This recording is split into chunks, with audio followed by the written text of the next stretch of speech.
ওয়েদারের সঙ্গে মনেরও একটা সম্পর্ক আছে। যেমন ধরো, অতিরিক্ত শীত গরম কোনোটাই মেনে নেওয়া যায় না, তেমনি আবার সকালে ঘুম থেকে উঠে যদি দেখি অঝোরধারা বৃষ্টি হচ্ছে তার সঙ্গে মেঘের গর্জন, সেটাকেও একদম মেনে নেওয়া যায় না। কিন্তু কিছু তো করার নেই, প্রকৃতি চলে নিজের খেয়াল খুশিতে। তাই আমাদেরও সেটা মেনে নিয়েই চলতে হবে। তো এইরকম একটা দিনে আজকে সকালে ব্রেকফাস্টটা ছিল আমার ছেলের পছন্দের। ও এটা প্রচণ্ড ভালোবাসে। আজ বানিয়েছিলাম স্প্যানিশ অমলেট। এটা অনেক রকমভাবে হয়, কিন্তু আমি বানিয়েছিলাম আমার স্টাইলে। এর জন্য দুটো ডিম নিয়ে ডিমটাকে ভালো করে ফেটিয়ে নিয়ে এর মধ্যে পরিমাণ মতো নুন, গোলমরিচ গুঁড়ো, একটু পিৎজা হার্বস আর দিয়েছিলাম অরেগানো দিয়ে আরও ভালো করে এটাকে ফেটিয়ে নিয়ে এর মধ্যে দিয়েছিলাম একটুখানি দুধ দিয়ে এটাকে খুব ভালো করে যখন সবগুলো একসঙ্গে ফ্যাটানো হয়ে যাবে, তার মধ্যে দিয়েছিলাম কিছুটা ভেজিস। বাচ্চারা কিন্তু ভেজিস খেতে একদমই পছন্দ করে না। তো এইরকম কিছু একটা উপায় বের করে খুব ভালোভাবে ওদেরকে খাইয়ে দেওয়া যায়।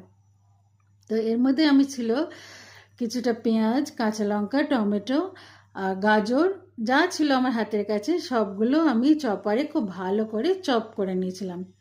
এবার ওটাই 2 চামচ মতো এর মধ্যে দিয়ে আবারও ভালো করে একবার ফেটিয়ে নিয়েছিলাম। সবগুলো যখন খুব ভালোভাবে সব একসঙ্গে মিলেমিশে যাবে, নিজেরা নিজেদের মধ্যে বেশ ভালো একটা বাঁধন সৃষ্টি করে নেবে, তখন আমি কি করেছিলাম, অপর দিকে একটা প্যান গরম করতে বসিয়ে দিয়েছিলাম।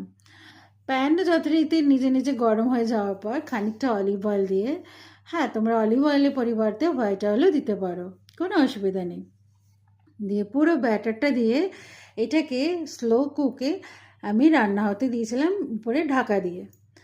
কিছুই না, এটাকে একটু ভালো মতো যখন পুরোটা সেট হয়ে যাবে প্যানের মধ্যে, তখন আমার ফ্রিজের মধ্যে কিছুটা চিকেন আগের থেকে করাই ছিল, বোনলেস চিকেন যেমন আমরা করি রেগুলার, সমস্ত মশলা টশলা দিয়ে ফ্রাই মতো করা ছিল। যেহেতু করা ছিল ওই জন্য ওই চিকেনটা আমি এখানে দিয়েছিলাম। তোমরা চাইলে চিকেনের পরিবর্তে যা খুশি দিতে পারো, বা চাইলে পুরোটা স্কিপও করতে পারো। এবারে চিকেনটা দিয়ে আরও কিছুক্ষণ রেখে দিই, কিন্তু একটু পুরোটা স্লো কুকে করেছিলাম। আর আমার ছেলে একটু কড়া কড়া পছন্দ করে বলে একটু মানে এটা ফ্রাইটা একটু ডিপই করেছিলাম। তোমরা চাইলে আরও আগে নামিয়ে নিতে পারো।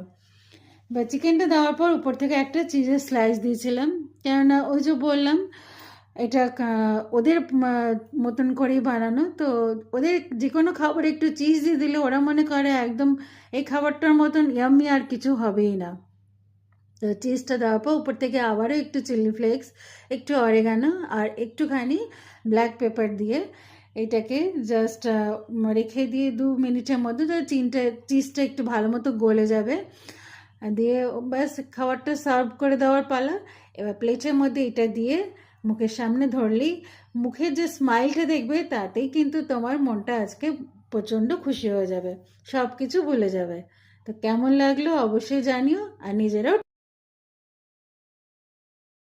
যারা আমার এই চ্যানেলে নতুন আছো তারা প্লিজ সাবস্ক্রাইব করে আমার পিছনে থেকো, আর যদি আমার পাশে থাকো খুব খুশি হব, কারণ তোমাদের সহযোগিতা ছাড়া আমি এগোতেই পারবো না। ভালো থেকো, সুস্থ থেকো, বাই।